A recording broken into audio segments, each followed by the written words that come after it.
Hi, everyone. My name is Dr. Dave Anderson, and I'm a clinical psychologist and the Senior Director of National Programs and Outreach at the Child Mind Institute. The Child Mind Institute is a national nonprofit that supports children and families with gold standard mental health care, advice, and resources, and these are all online and accessible to everyone, especially during the coronavirus crisis. You can learn more about the resources we have available for families, including telehealth evaluations and treatment, by visiting childmind.org/coronavirus. Today, I'm going to be talking about screen time and younger children. I'm going to answer your questions about that and anything else you're wondering about. Please feel free to post your questions in the feed. We have media staff who are sifting through those and then feeding me the questions in real time. We'll also post some links to helpful resources on childmind.org and the details of your next Facebook Live. Remember, we're here every day at 10 a.m. and 4:30, and we look through your questions daily. And at 4:30 p.m. today, one of my colleagues, Catherine Liege, will be doing the Facebook Live. And I got to tell you, she's a great speaker, has fantastic one-liners. So if you like what you're hearing here, it may get even better this afternoon. So listen, while we're waiting for some questions to roll in and for folks to warm up, I'm just going to give you a little background on what kind of my situation here is in the midst of coronavirus. And we collected a few questions before this started on screen time in younger children that I can start answering if we don't have questions rolling in necessarily. So just to give you a sense, I have 2 kids under 4 with my wife, Dylan. So screen time in younger children right now is a topic near and dear to my heart, partly because screens are one of the things that's keeping us sane at the moment, while at the same time something that still we think about as how can we be using it for our kids for educational purposes, or how can we be using it for kind of amusement purposes, and kind of how much is the right balance to strike, at least during a time like this. So, rest assured, I will likely draw on examples from my patients that I work with, from my own kids and our family, and I'm going to get started here. So the first question that we collected before the Facebook Live started is, my child is really missing our extended family, so we've been doing a lot of FaceTime. I guess my question is, does that count, and is that okay? It's still a screen, but is a screen with her grandmother on it different? And I think this is a really great question because the reality is that the American Academy of Pediatrics puts forth some of the most widely known guidelines related to screen time in the country. And one of the things that they highlight for kids younger than age 2, and this is part of the realism of the American Academy of Pediatrics, is that they say no screen time for kids under age 2 is the recommendation, except for FaceTiming with relatives. And the reality is because we know, A, parents under age 2 are going to do this, and B, we know that, in reality, this is one of the best ways that screens have allowed, us to shrink distances between families. So the reality is, if you're doing FaceTime with relatives during this time, it may be a source of connection for you and an opportunity to relax and kind of connect with family and have some social connection yourself at this moment. It may also provide a way of maintaining relationships, especially for young kids who don't necessarily have the long-term memory to be able to remember everything that's going on with their relatives. It also gives you, honestly, a break, an opportunity to occupy them for a few minutes while maybe, you're sitting nearby but doing something else that you need to do. So the reality is, for most parents, and I'll talk about this a little bit later in the Facebook Live, what we want to be thinking about is how you're checking certain other boxes related to wellness. And as long as you're checking those boxes during this crisis, a lot of the screen-related behaviors you might be engaged in might not be of that much concern. And I'll talk about that a little bit more because I'm sure it'll be relevant to other questions. So first, I've got Farah asks, thank you, Farah, for your question. How can we reduce screen time when there's nothing else that can be used as an alternative? Look, I agree with you that I think at the beginning of coronavirus, that was how I felt as well. My 3-year-old loves watching videos of trucks of any kind, cartoons of trucks, people unboxing trucks, which I never knew was a thing before I had a 3-year-old, people playing and building Lego trucks. And the reality is that at the beginning of this crisis, when we were all kind of starting to stay at home, he was asking all day long for truck videos. And the thing is, in order to balance those alternatives, I actually have a daily tip that I released in the first week. You can find all of our daily tips, again, linked on childmind.org/coronavirus, on how to figure out activities or brainstorm activities that are not screen related for young kids at this time. And really, the phrase that I was using that first week of the crisis was trying to think about bringing it back to the 80s. I'm a child of the 80s.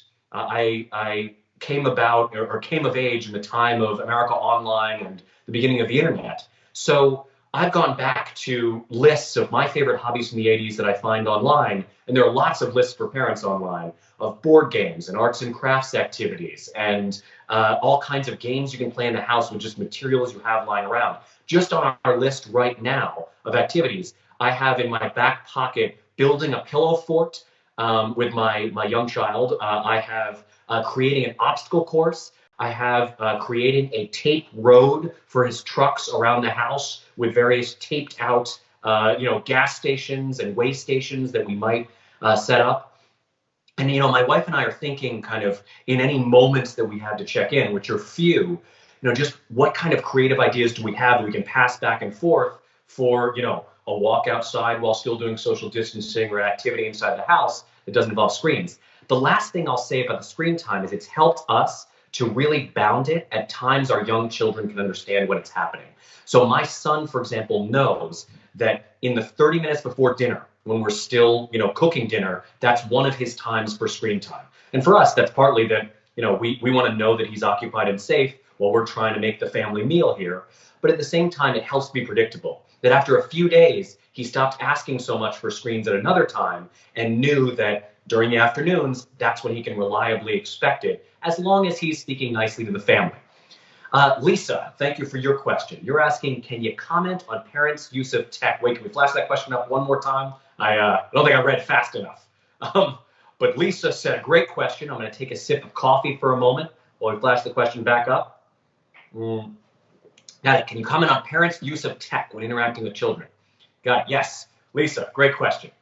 So look, one of the first things that we talk about with parents of young children's screens, even before the coronavirus crisis, was how you think about what you model for your kids. So this is something that we're thinking about even more with our patients and with families during coronavirus, because for us, it's hard to be off screens. Like, we're working from home. We're worried that if we're trying to balance work and family, like, for example, if I'm on shift with our kids, many of my colleagues are still working at that time. And so it could be that an important email rolls in, or I'm supposed to be on a phone call, or somebody's scheduled an impromptu meeting, and it's hard. I think the other thing is that, look, for all the great news that's out there right now, we've recommended to many people to limit their news consumption because the constant updates from news organizations related to coronavirus counts and what's going on and what governmental leaders are saying, that may not be best for our stress. So even more importantly than before the coronavirus crisis, we're telling parents to model the behaviors you want to see in the world. So in that sense, you want to leave your phone charging upstairs. You want to have screen-free times at dinner or at family meal times. You want to tell yourself, if you are spending time with your kids right now because you're trying to balance work and family, be absolutely honest with your coworkers. Like, this is a unique time, and people's compassion for what you're balancing, I think, is higher than many of us expect, especially if we're honest. So in that sense, saying to yourself, these are going to be times when I make sure I model for my kids how I'm taking a break from screens, or how I'm making sure that we're having this kind of quality family time, or mindfully eating our food right now, that can help you to really appreciate whatever variety of experience you've got right now. Because the reality is, like, it may be that the best mindful moment of the day is, the moment when you're eating something new and you don't want to be distracted by the newest COVID story from CNN. So with that, I'm gonna go to one of our other questions that we had prepped that I really, really like, which is, I'm usually really careful to watch shows with my daughter, but with so much going on, I let her watch an old Disney movie alone. There was a scary part, and when I came back in the room, she was crying. She keeps talking about it and woke up last night crying. I feel so bad. What should I do? So the thing is, there's a term that I've borrowed from a previous Child Mind staff member, that some questions are evergreen, in the sense that they live on whether it's the coronavirus crisis or not. And the reality is, since the dawn of screens, we know as parents that sometimes we think that a program is content that our kid can handle or that we think is safe for the kid, and then unpredictably, something is in the show that they get scared by or they can't handle. One quick thing I always hit on with parents around this is that trauma is a word that is too easily thrown around this. Trauma is really a word for something severe that happens to someone psychologically. For the most part, if you have a disturbing experience, it's not a trauma. Most of us are resilient to those experiences, and especially because for young kids, parents are such a source of their emotion regulation, this is a completely normal reaction. Your child has seen something disturbing. Like I think of it as the same level as like my son saw an animal that had been run over in the road on a walk recently. He was disturbed by that, kept having visions of the animal, being run over in the road. That's not a trauma necessarily. It's just that's a disturbing thing that happened in his life. And so part of it is for us to slow down. It's tough when they've had these experiences to kind of spin out and think, oh my God, how could I have prevented this? But that's not staying in the moment. Stay in the moment with them and their feelings. Validate the fact that, yes, it was disturbing and we understand why they feel that way. Try to ask them if they have any questions or something that they're wondering about, because kids' questions are often so nonlinear. Like, it'll be, did what happened in the Disney movie happen normally to deer? Or is that what life is like in that place? Or something like that. It's something you don't really expect. And then what you can do is, A, that settles your own anxiety over exactly how disturbing it was. And B, it allows you to kind of get back on the same page to say, honey, this was a story someone was telling. It's not something that was real, but it is something that, it's part of that character's story. And, you could then, if you know the movie, you can sort of help them to understand a little bit more about what's going on. I can give one example. Look, many of the media companies right now are giving great free or discounted services, which then make it so our kids are watching it. And my son absolutely loves Frozen. And he's asked many questions about the story, like, why is it that Elsa and Anna, their parents aren't around? He didn't exactly get that scene at the beginning with a ship on the ocean.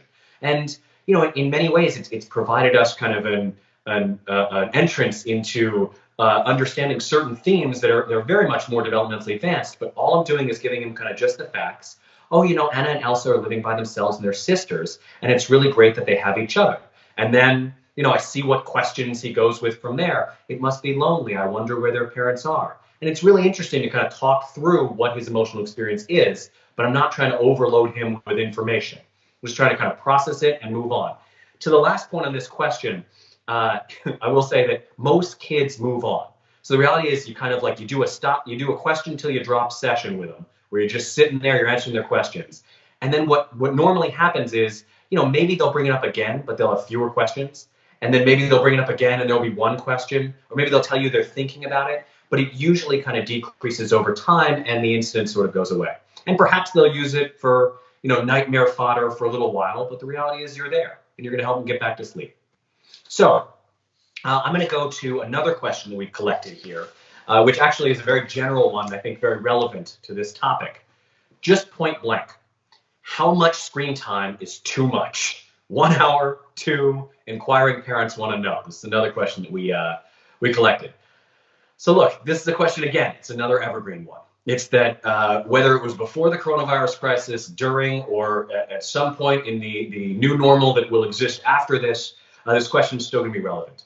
And I'll go back to those recommendations that I talked about earlier for the American Academy of Pediatrics. There are definitely recommendations for each age range of children. And the thing is, partner websites, we have a lot of articles on childmind.org on balancing screen time, still with a lot of relevance to what's happening in the coronavirus crisis, particularly for young kids. Common Sense Media, a partner of ours, has a number of articles on screen contracts, boundaries, actually related to that Disney movie question we just answered. They actually have guidelines for kind of how to watch media where you're not sure if the content is right for your kids.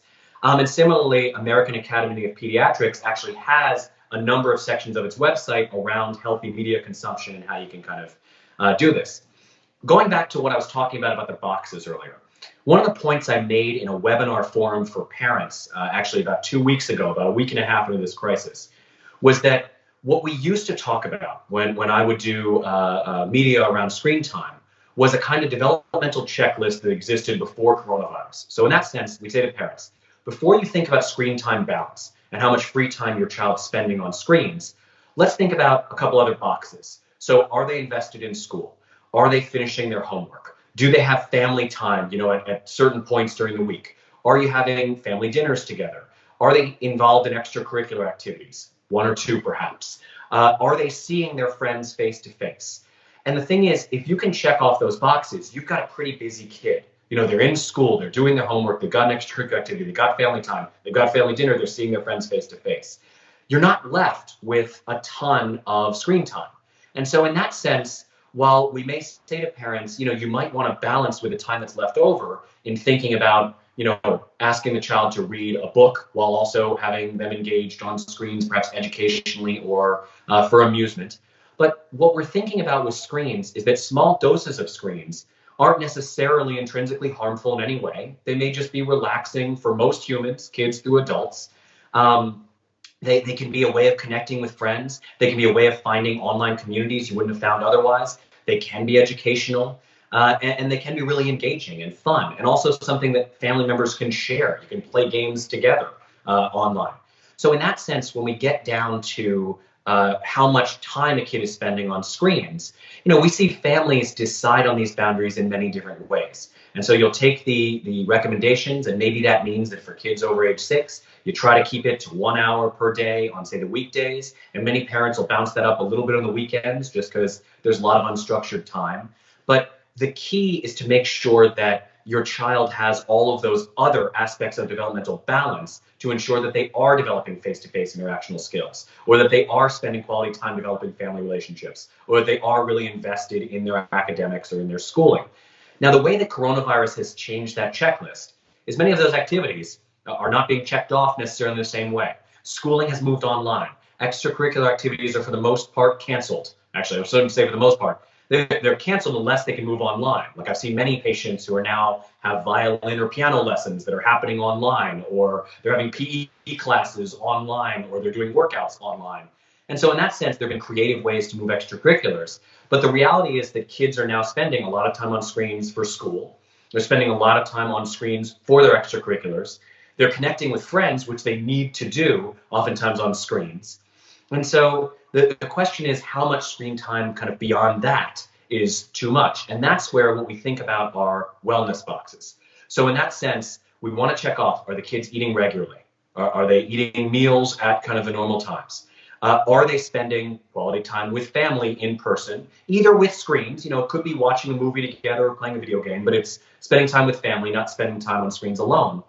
And importantly, are the kids sleeping, and are we finding some way to exercise? So these are basic wellness practices that are so important for mental health during coronavirus. And so that's really what we're looking at as the boxes to check for balance during this time is, are the kids sleeping? Are they eating? Are they getting exercise in some way? And then after they've done their online schooling and connecting with friends, can we find a balance between allowing them screens for amusement at the moment and making sure that we stop it, for example, within an hour of bedtime, or the bedtime we'd like for them, to make sure they can kind of power down and do other activities that might not be as activating. And at the same time, are we balancing it with other activities we might not want them to be engaged in the home? There's never been a better time to start a new hobby. And there are lists of hobbies online. There are hobby shops with online gatherings now that are free. And, it's really, you want to get into origami, you want to get into model cars, you want to get into figuring out, how to do watercolor painting. Never been a better time to start these things, at least in terms of activities for kids. So it's a very long-winded answer for that. I just want to check in with our media folks if we have questions that we'd like to have coming in. I'm gonna go to our next question that we collected related to young kids and screen time. So next one, my husband and I are both working from home, and our 3-year-old is a handful. Before this, we'd had really strict limits on screen time, but now it feels like our only option. What should we do? And look, I think we've already addressed this in a few ways. I feel like I could have written this question because my kids are almost 4 and 7 months. But it's something where I want to go with the particular part of this question around strict limits. So look, this is not a time for strict limits. My first job at the Child Mind Institute was running our ADHD and Behavior Disorders Center. My job was to work with patients and with families all day in making sure that we were thinking about how we could promote positive behaviors, pay a bit less attention to kind of minor or annoying behaviors, and figure out what behaviors we need to give consequences for and set strict limits around. That's what I am particularly adept at doing clinically. Even at this time, what we said to parents is that it is so important to think about undermining your own perfectionism and engaging acceptance and self-compassion. So in that sense, you can bounce back to the normal limits you have, when life goes back to its previous somewhat semblance of normal.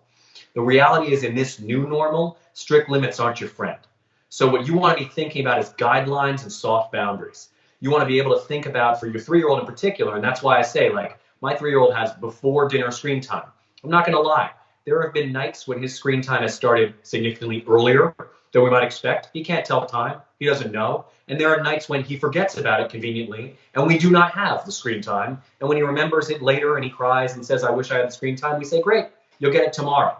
But the reality is that those strict limits aren't your friend. And perfectionism in particular is the kind of friend of strict limits. It's that you can't be the perfect parent right now. You got to cut your to-do list in half.